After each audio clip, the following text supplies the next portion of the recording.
반갑습니다. 한 주일 동안 잘 지내셨습니까? 어, 음, 아, 어, 아마 여러분들도 이번 한 주는 조금 하나님의 은혜를 알지만, 하나님의 약속을 믿지만, 또 하나님께서 우리에게 베푸신 그걸 알지만 조금은 마음이 조금 안 좋은 그런 한 주를 보내지 않았나라는 생각을 하게 됩니다. 저도 이번 주에 말씀을 준비하면서 정말 힘들었던 것 같아요. 어, 그래서 오늘 저는 시편 88편을 살펴보기로 합니다. 시편 8편. 우리가 성경에 보면 시편이 장수가 굉장히 많이 있잖아요. 굉장히 많이 있는데 그 장르가 뭐 찬양시, 회개시, 성전에 올라가는 시 여러 가지 많은 장르가 있어요. 그 중에 시편 88편은 어디에 포함이 되냐면 단식시에 포함이 됩니다. 단식시. 그래서 단식시 중에서 시편 88편이 가장 어둡고 슬프고 암울하고 절망적인 시편이 시편 88편이에요. 그래서 우리가 이 단식시가 보통 15개 정도가 있는데요. 15개 중에서 이 시편 88편을 빼고 나머지는 어떤 양상을 띠고 있냐면 처음에는 절망이에요. 절망이고 고통이고 또 버림받고 외롭고 시련 가운데서 막 헤매다가 마지막 끝에는 어떠냐면 희망으로 찬양으로 이제 결론을 맺어요.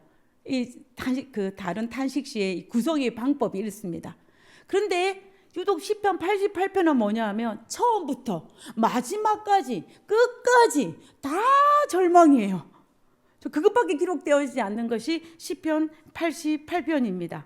우리가 성경에 예를 들어 보면요, 우리가 시편 13편도 우리가 탄식시라고 볼 수가 있는데 이 시편 13편은 하나님께서 자기를 잃어버렸다라는 그 마음 때문에 너무 힘들면서 시편 13편을 시작을 해요.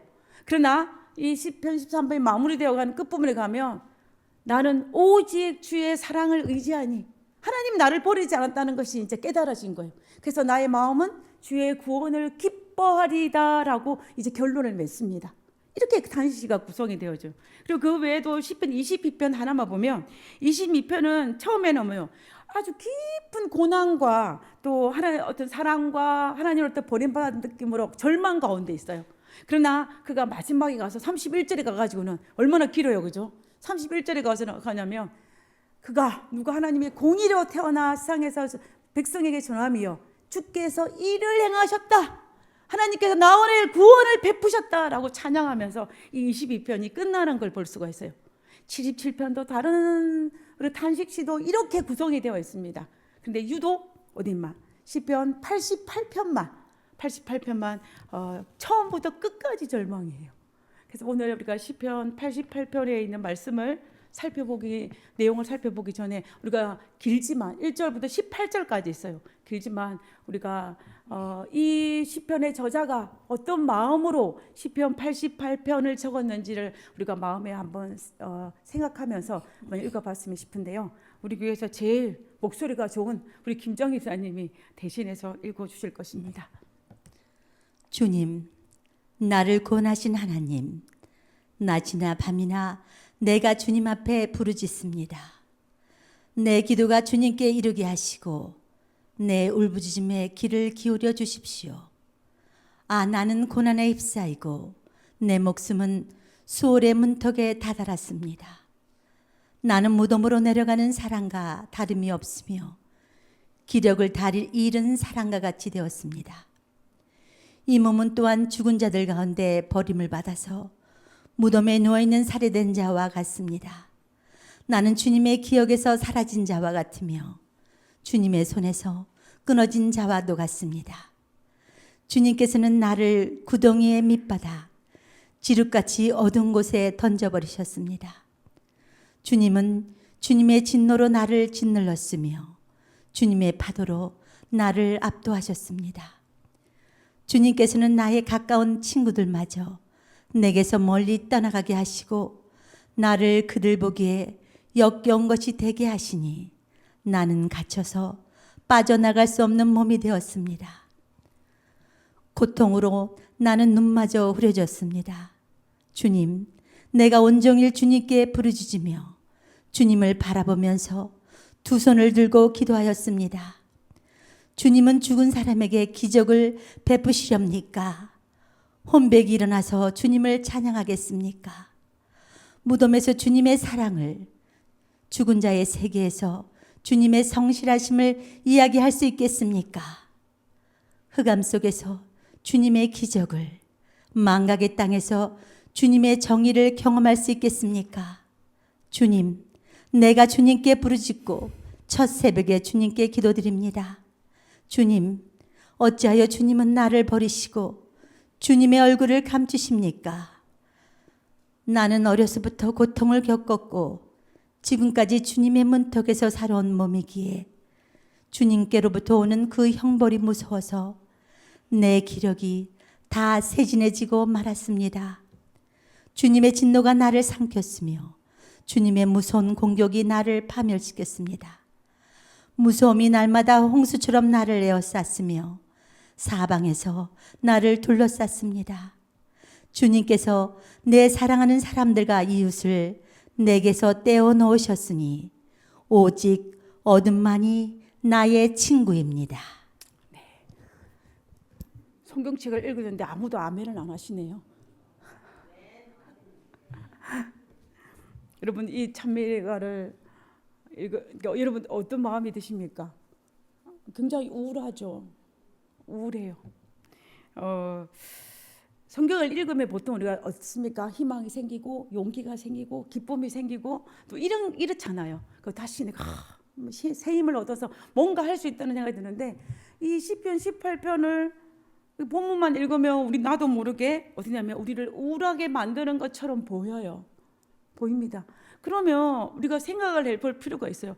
하나님께서 왜 성경에 이토록 완벽한 절망만이 기록되어진 시편 88편을 성경에 넣으셨을까? 그것도 찬양과 감사가 가득한 이 시편에. 그런 생각을 우리가 할 수밖에 없잖아요. 그죠? 도대체 왜 하나님께서 그렇게 하셨을까? 우리가 성경을 읽을 때 정말 시편을 읽으면 은혜롭고 감동적이면 너무 좋은데 왜 이렇게 절망적인 시편 88편을 가운데 넣으셨을까? 근데 우리가 성경을 읽어보면 성경에는 좋은 것만 있지 않아요.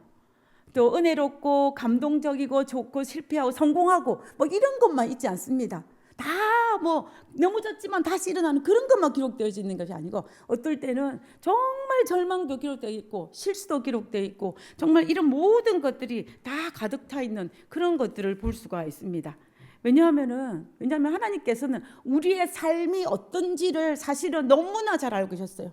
우리의 삶이 성공도 있고 또 잘하는 것도 있지만 좋은 것도 있지만 실패와 좌절과 낙담과 정말로 땅속 그 지구를 제가 잘 쓰는 표현이었는데 지구를 뚫는 것 같은 그런 느낌을 받을 때도 우리가 살아가다가 있잖아요. 그런 것들을 하나님께서 아시기 때문에 정말 이런 모든 것들을 과감 없이 성경에 기록되어 있는 것을 볼 수가 있습니다.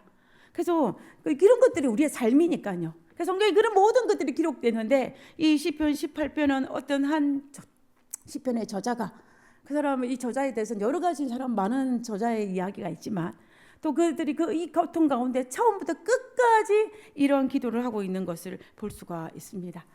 이 십자가의 성 요한이라는 사람이 이런 시간을 어떤 시간이라고 명명했냐면 영혼의 어두운 밤이라고 이야기를 했어요. 영혼의 어두운 밤. 이 시간은 어떤 시간이냐면은 정말 절망적인 시간이에요.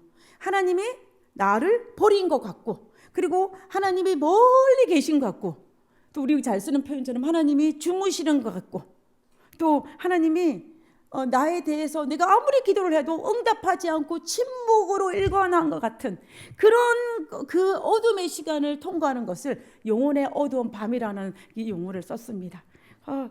우리는 사실은 살아가면서 이런 영혼의 어두운 밤을 통과하면서 살아왔어요. 그리고 어쩌면 앞으로도 그 시간을 통과해야 할 것입니다. 정말 이런 시간이 없었으면 너무 좋겠지만 그렇지만 우리는 또 어쩔 수 없이 이 지역상에 살아가다 보면은 이런 어둠의 시간을 통과해야만 되고 또 그것을 우리가 잘 통과하는 것이 우리에게 필요하다는 것입니다. 시편 88편의 저자가 얼마나 영혼의 어두운 밤을 통과하고 있는지 우리 본문에 있는 내용을 잠깐 한번 몇 절만 살펴보면요. 그가 뭐라고 했냐면 3절에 물론 나의 영혼의 재난이 가득하여 나의 생명은 어디에 갔다? 수월에 가까워갔다는 거예요. 내 지금 삶이 그 수월의 지옥에 가까이 이를 만큼 내가 내 영혼이 너무 어둡다는 것입니다. 정말 그 표현을 쓰고 있는 거예요. 그리고 4절에 뭐냐면 내가 정말 무덤에 내려가고 있는 것 같다. 힘없는 용사 같다. 이렇게 표현을 하고 있어요. 그 다음에 5절에는 내가 죽은 자 중에 던져진 바 되어서 죽임을 당하여 무덤 가운데 누운 자 같이 내가 절망 가운데 있다라고 한탄을 하는 것입니다. 그 다음에 16절에 보면 주의 진노가 내게 넘치고, 하나님의 진노가, 하나님이 나에게 복을 주셔야 되는데 어떻게 한다는 거예요? 하나님이 나에게 진노를 퍼부으신다는 거예요. 그래서 내가 두려워서 정말 나의 주의 두려움이 나를 끌어나이다. 그 표현을 쓰는 것입니다. 그 다음에 17절에 보면 이런 일이 물같이 홍수같이 종일 나를 애우니 힘써 함께 나를 둘러싸나이다. 홍수처럼 나의 고통이, 하나님의 진노가, 이런 모든 슬픔과 절망이 나를 둘러싸서 내가 어찌할 바를 모르겠다라고 이야기하고 있는 거예요. 이 흐름이 끝까지 갑니다. 18절까지. 그것이 시편 88편에 있는 말씀이에요. 우리가 사람이 겪을 수 있는 최악의 영적인 상태, 소위 말하는 영적 패닉 상태에 들어갔다라고 우리가 볼 수가 있어요. 그렇지 않습니까? 우리가 정말 이 정도 되면은 우리가 패닉이 빠질만 하지 않겠습니까? 우리가 성경에 보면 이런 영적 패닉에 된 대표적인 인물이 누구일까요? 욥. 욥인 것 같아요. 욥이 모든 것을 잃었어요. 모든 것들을, 뭐 재산뿐만 아니라 모든 것을 잃었습니다. 그리고 자기를 위로해 줄 친구도 자기를 어떻게 해요? 비난해요. 그리고 또 그 순간 하나님이 나를 버리신 것 같은 그 절망 가운데서 욥기서 전반부에는 너무 헤매고 있는 욥의 모습을 볼 수가 있습니다. 어쩌면은 이 욥기 전반부의 이 중반부까지의 욥의 모습이 시편 88편의 이 저자의 모습과 아마 흡사하지 않을까라는 생각을 하게 됩니다. 자, 그런데 정말 이런 건데 그럼에도 불구하고 우리가 시편 88편이 왜 성경에 기록되어져 있냐? 하나님께서 왜 이것을 기록하게 우리에게 허락하셨는지는 우리가 정말로 생각해 볼 필요가 있는 거예요. 우리가 시편 88편에 있는 말씀을 주목하여 보아야 합니다. 주목하여.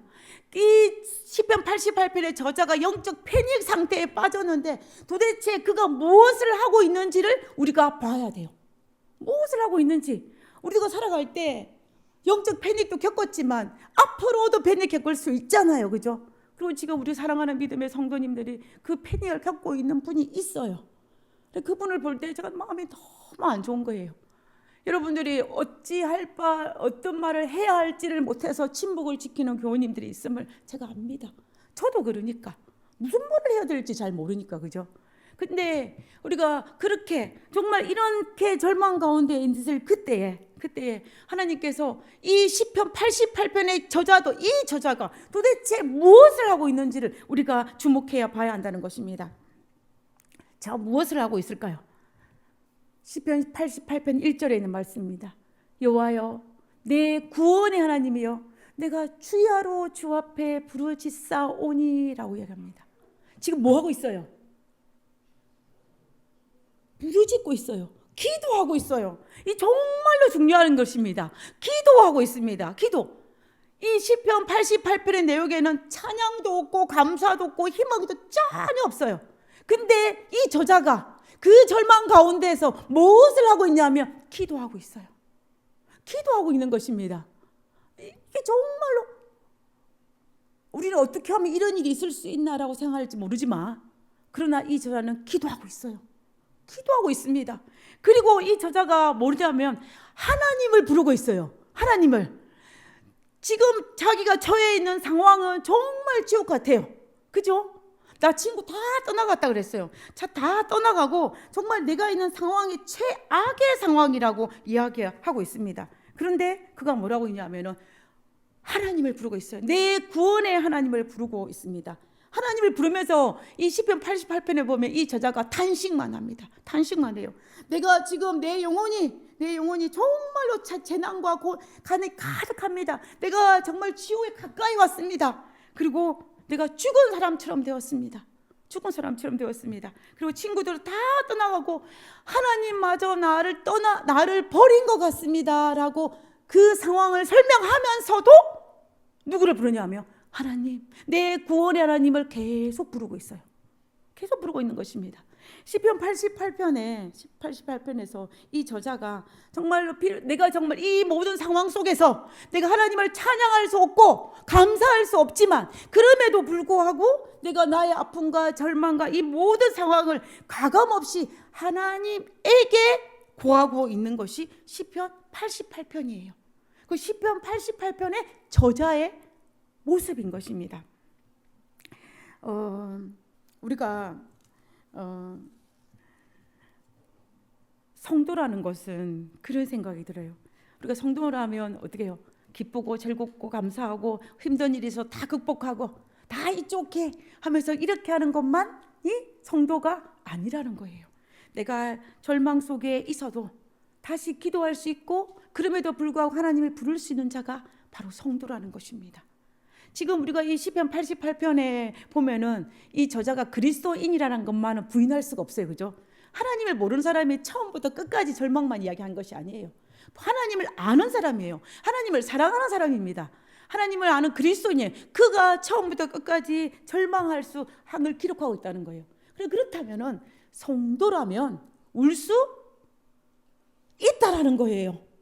있다라는 것입니다. 내가 하나님 믿는 사람이니까 울 수 없어. 그게 아니에요. 울 수 있어요.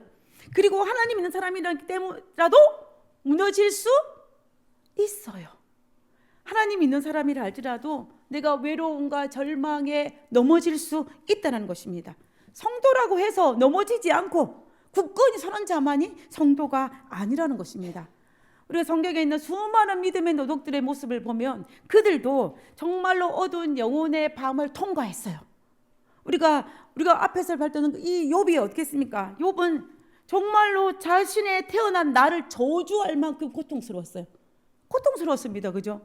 정말로 긴 기간 동안 영혼의 어두운 밤을 통과했어요. 그리고 모세도 마찬가지입니다. 모세가 내가 더 이상 감당할 수 없어서 더 이상 감당할 수 없다라고 하나님께 고백할 정도로 그런 이 무거운 영혼의 어두운 밤을 통과했습니다.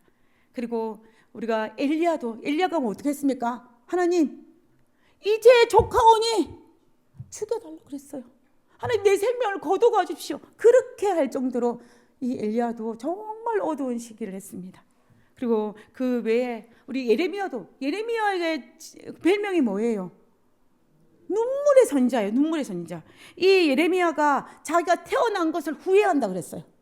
그러면서 별명이 눈물의 선지자로 이름을 붙일 만큼 예레미야가 정말 그의 생애에서 많은 어두운 밤을 지냈다는 것입니다.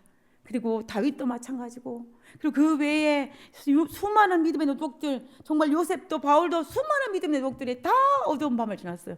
우리도 마찬가지고, 심지어 누구까지? 예수님까지. 예수님 십자가에서 엘리 엘리 라마 사막다니 하나님 나를 어찌하여 버리셨나이까 했을 때 그때의 그 예수님이 얼마나 힘들었겠어요. 그죠? 얼마나 힘들었겠습니까? 그렇기 때문에 성도라고 해서 울지 못할 것도 아니고 성도라고 해서 절망하지 않는 것도 아니라는 것을 우리가 알 수가 있다는 것입니다. 근데 문제는 뭐냐면 앞에서 말한 이 모든 믿음의 노독들이 다 절망하고 하나님 이제 조카오니 내 생명을 거두가십시오. 내가 태어난 나를 저주하고 내가 태어난 것을 저주할지라도 그래도 그들이 그럼에도 불구하고 공통적으로 뭐가 있어요? 다 하나님을 부릅니다. 다 구원의 하나님을 불러요. 나의 주님을 부릅니다. 그러면서 그들에게 뭐냐면 하나님을 떠나지 않고 하나님을 붙들고 있는 그들의 모습을 볼 수가 있는 것입니다. 나를 버렸다 해도 나의 하나님, 나의 구원의 하나님, 나의 아버지, 나의 하나님이라고 부르면서 자기의 모든 고통을 토해내는 것을 볼 수가 있는 것입니다. 그래서 우리는 정말로 이런 절망 가운데에서 하나님을 붙들면서 내가 아우성치는 그것이 바로 뭐냐면 믿음이라는 거예요.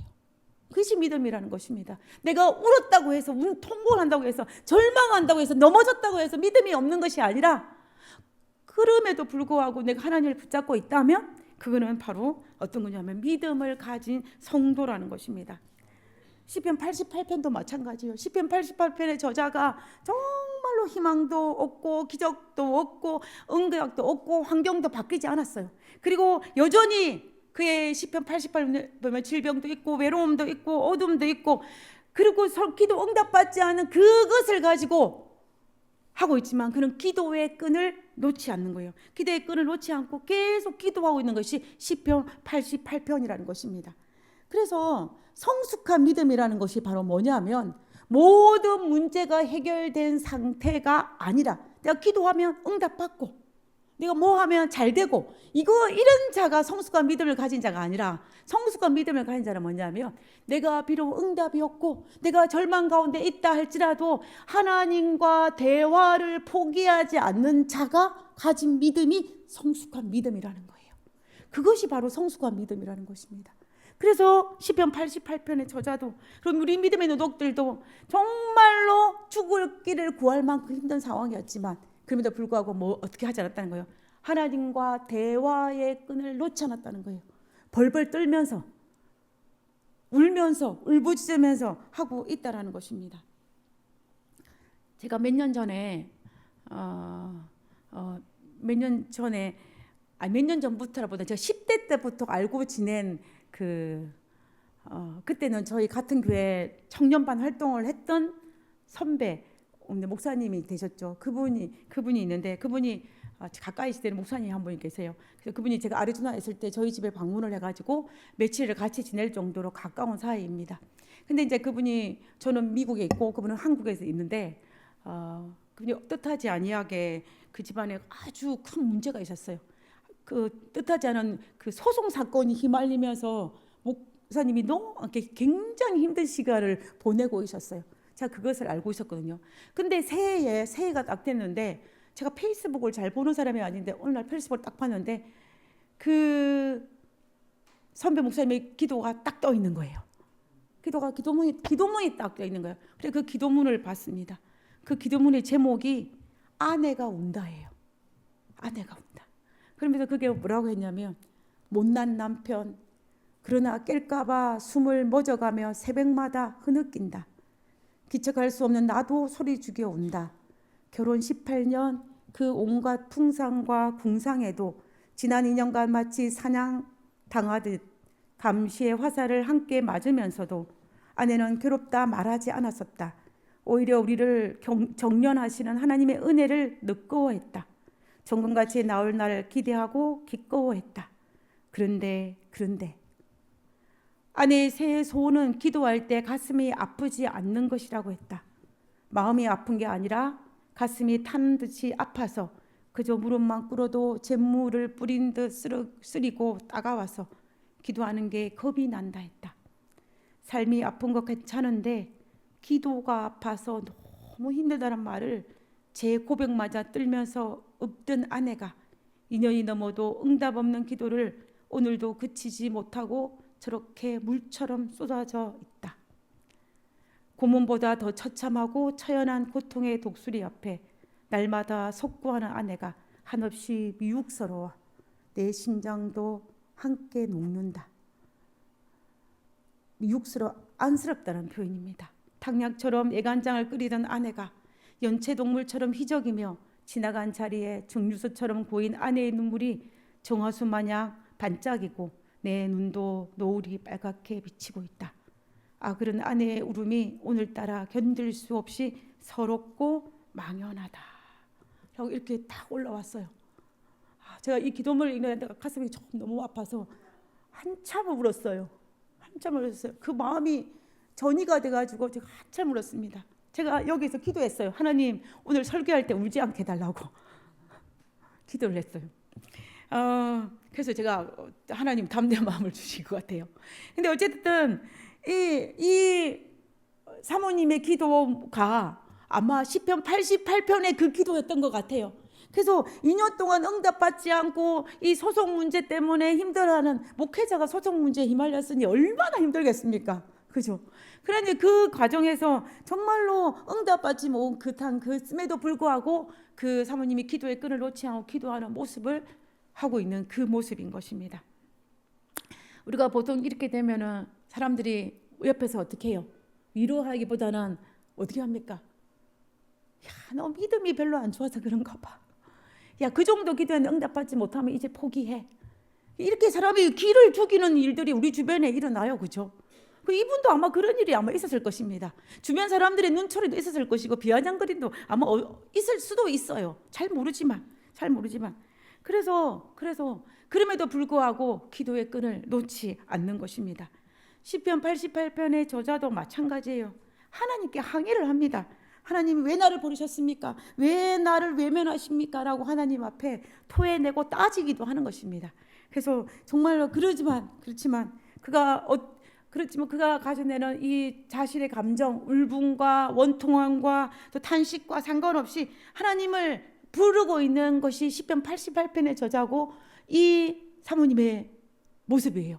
이것이 바로 믿음을 가진 믿음이라는 것입니다. 이것이 믿음이에요.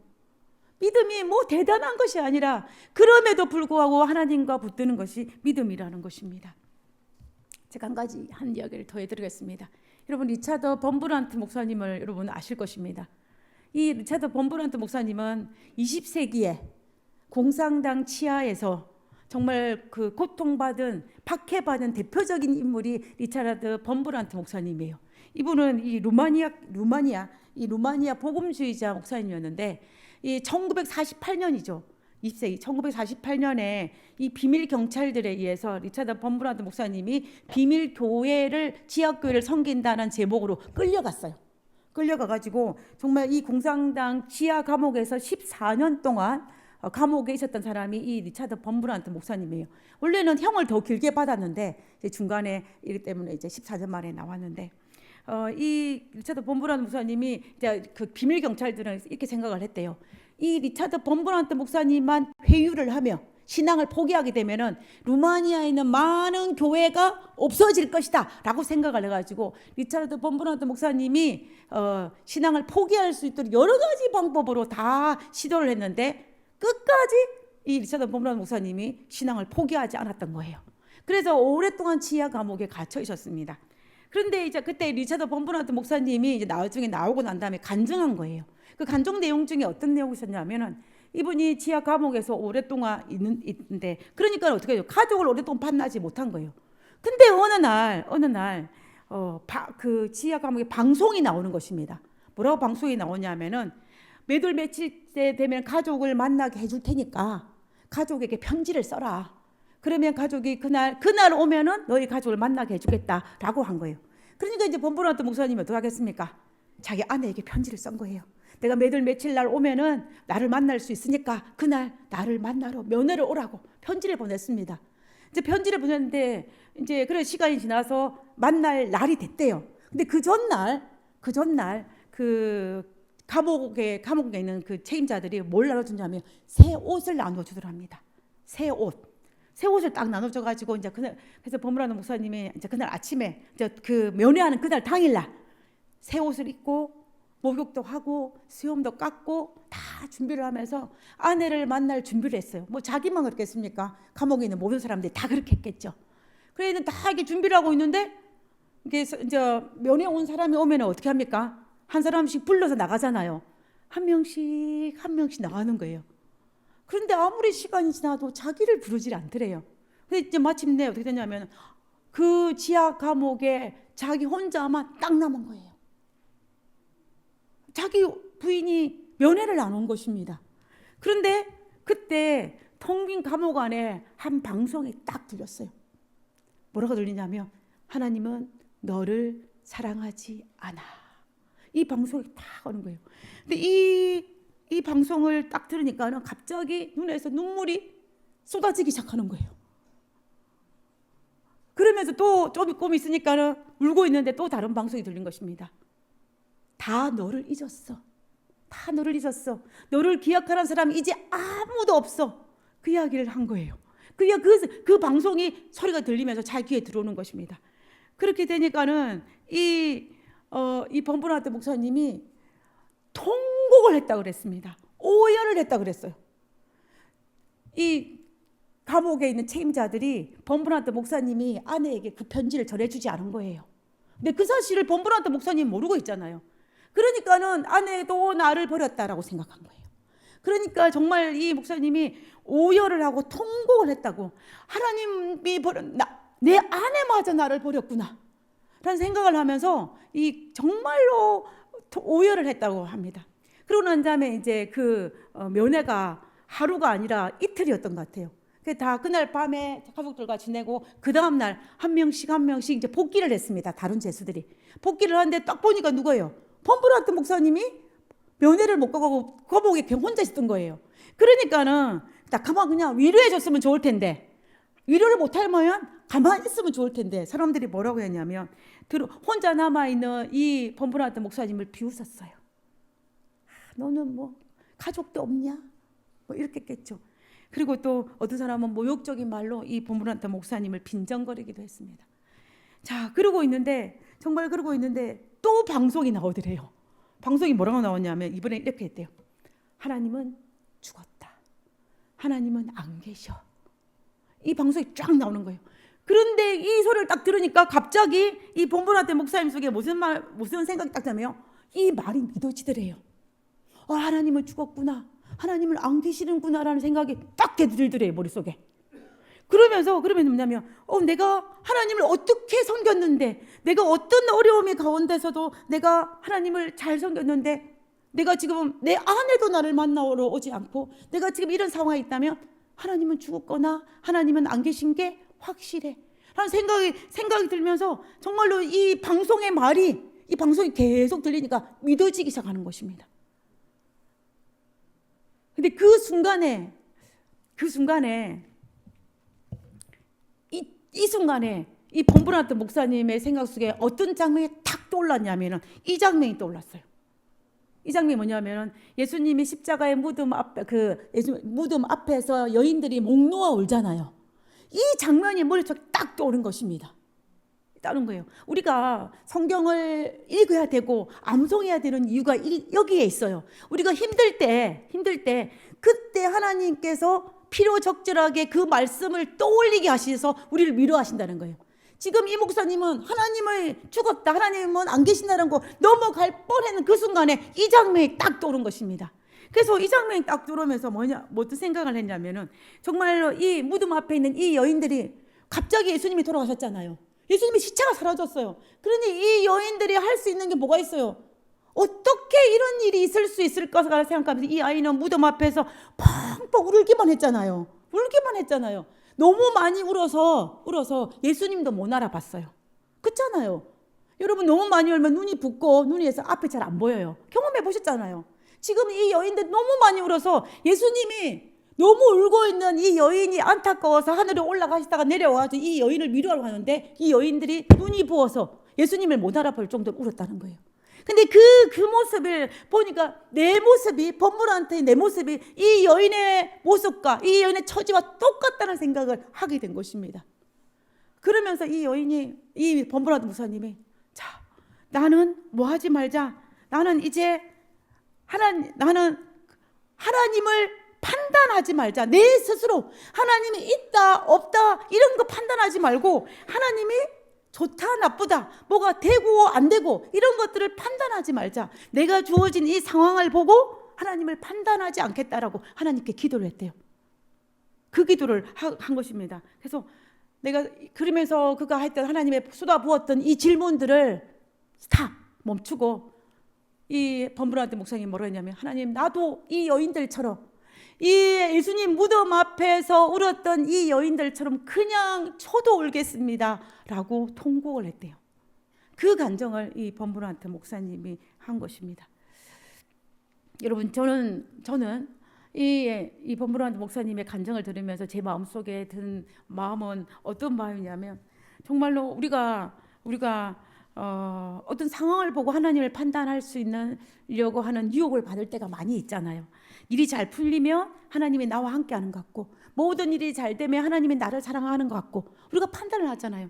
그러나 정말로 그것보다 뭐가 더 중요하냐면 내가 하나님을 부를 수 있는 그 자체가 믿음을 가진 자라는 것입니다. 내가 판단은 내가 하는 것이 아니고 누가 하는 거냐면요, 하나님만이 하시는 거예요. 그래서 내가 스스로 판단하지 말고, 내가 상황을 보고 판단하지 말고, 내가 할 일은 뭐냐? 바로 하나님 앞에 하나님의 끈을 놓지 않고 붙잡고 하나님이 하실 것이라고 믿고 붙잡는 그 일만이 우리가 할 수 있다라는 것을 제가 다시 한번 깨닫게 된 것 같아요. 시편 88편의 저자도 마찬가지라는 것입니다. 그래서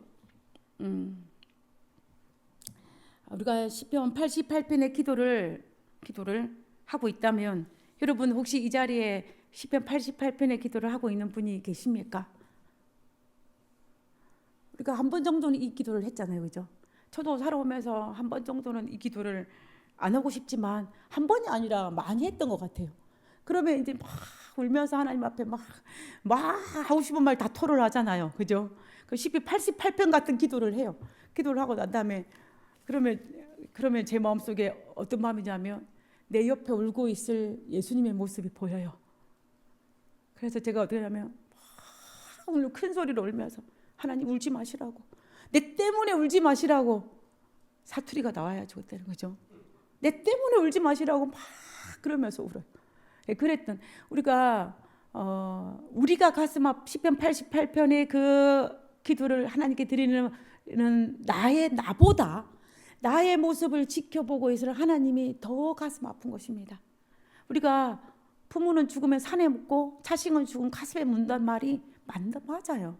맞습니다. 그만큼 아픈 거예요. 그래서 하나님이 내가 힘들어하는 모습을 바라보는 하나님이 우리보다 훨씬 더 힘들다는 거예요. 저는 그걸 압니다. 그래서 하나님 나 때문에 울지 말라고 막 우는 거예요. 울지 말라 그러면 제가 울고 있어요. 울지 말라 그러면서. 근데 그 모습이 근데 하나님은 정말로 나보다 더 울고 계시고 마음 아파하시는 사실을 우리가 정말로 믿을 수밖에 없는 것입니다. 그래서 믿음이라는 것이 무엇일까? 내가 하나님을 믿는 믿음이라는 것이 뭘까? 내가 하나님을 믿는 성도라는 것이 무엇일까? 내가 평생을 섬겼는 그리스도인의 모습이 어떤 걸까? 항상 웃는 것이 아니라는 거예요. 그리고 내가 항상 강한 척, I can do it, 할 수 있다. 내가 못할 게 뭐 있나? 하나님이 다 도와주실 거다. 물론 이것도 정말 중요합니다. 그것만이 믿음이 있는 모습이 아니라는 거예요.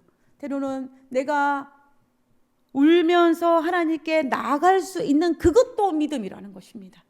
내가 절망하면서 하나님을 붙잡을 수 있는 그것도 믿음이라는 거예요. 우리가 그 믿음이 필요한 것입니다. 우리가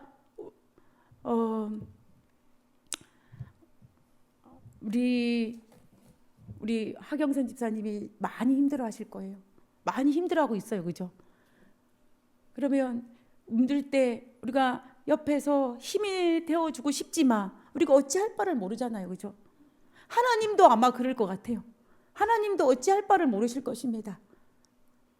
하나님도 어찌할 바를 모르실 거예요. 그러나 정말 그럼에도 불구하고 하나님을 붙들고 있다면 하나님을 내 사랑하는 딸아, 너의 믿음이 크도다라고 할 것입니다. 정말 진짜 성숙한 믿음은요, 행복하고 잘 될 때 하나님 부르는 게 아니에요. 내가 정말 밑바닥에 갔을 때 하나님을 부르는 자가 진짜 성숙한 믿음이라는 것입니다. 우리가 앞으로 생애를 살아갈 때 그런 일이 닥치지 않으면 좋겠지만 닥칠 때 잊지 말아야 합니다. 시편 88편의 저자처럼 나는 어떻게 하겠다? 그럼에도 불구하고 내가 하나님의 잡은 손을 놓지 않겠다라는 것이 우리가 해야 한다는 것입니다. 시편 88편이 우리에게 전해주는 메시지가 그 메시지예요. 그 메시지인 겁니다. 그럼에도 불구하고 내가 하나님을 잡은 손을 놓지 않는, 그것이 시편 88편이 우리에게 주어지는 메시지예요. 우리가 하나님한테 한탄할 수도 있고 하나님 앞에 따질 수도 있고 하나님 뭐 다 할 수 있지만 그럼에도 불구하고 하나님의 잡은 손을 놓지 않는, 그것이 바로 성숙한 믿음을 가진 자만이 할 수 있는 행동이라는 것입니다.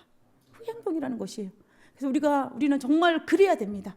저는 그런 것들 다 통과하시는 우리의 믿음의 선배님들 모습을 이야기를 들었고 또 보았고 앞으로도 그런 경험을 우리가 볼 것입니다. 우리 모두 다 그렇게 했으면 좋겠습니다.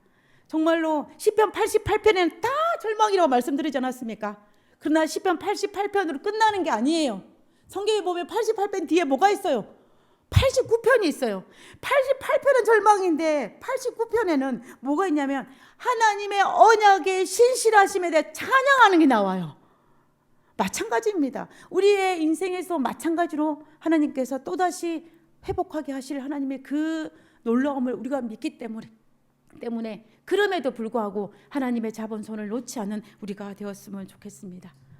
그렇기 때문에 너무 힘들면 지금 울어도 된다는 거예요.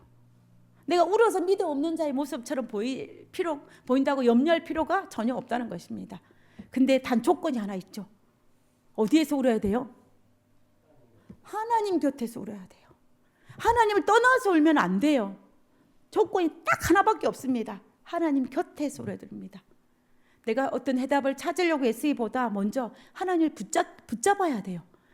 그러면 하나님께서 우리의 눈물을 아시는 하나님께서 정말로 이 영혼의 어두운 밤을 지나면 하나님께서 새로운 더 밝은 새벽을 우리에게 허락하실 것입니다. 지금은 새벽도 오지 않고 또 답도 없고 아무것도 되지 않지만 그럼에도 불구하고 지금 이 순간 내가 울 수밖에 없는 상황이라면 울고 어디서? 하나님 곁에서 울고 그래서 하나님의 놀라운 축복과 이런 모든 것들을 받는 우리 모두가 되었으면 좋겠습니다. 우리 모두 위로의 순간에 그러한 것들을 잘 통과하고 하나님을 만나고 하나님을 붙잡고 이 어둠의 통로의 시간을 잘 통과할 수 있는 우리 모두가 되었으면 좋겠습니다.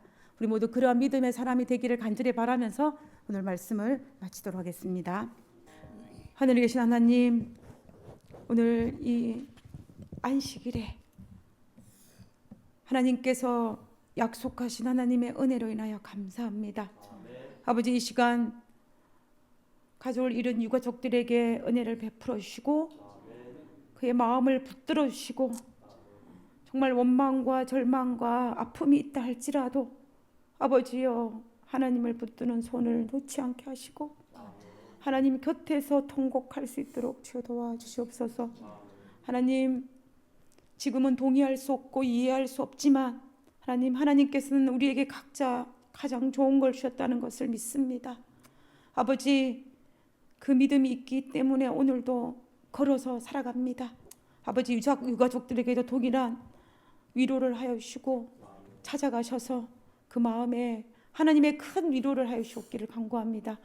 그리고 이 자리에 머리쓴 우리 믿음의 성도님들에게도 동일하게 위로하여 주시고 또 부활의 아침에 만나는 그 위로를 가지고 우리가 이 땅에 주어진 우리의 생명을 뜻있게 보람되게 의미 있게 하나님의 자녀로 잘 살는 저희들 되게 축복하여 주시옵소서.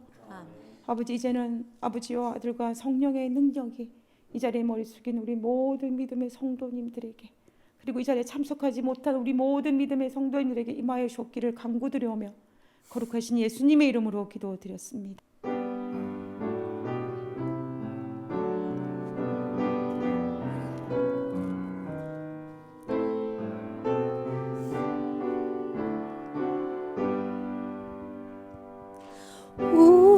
우리의 소망 불타오르네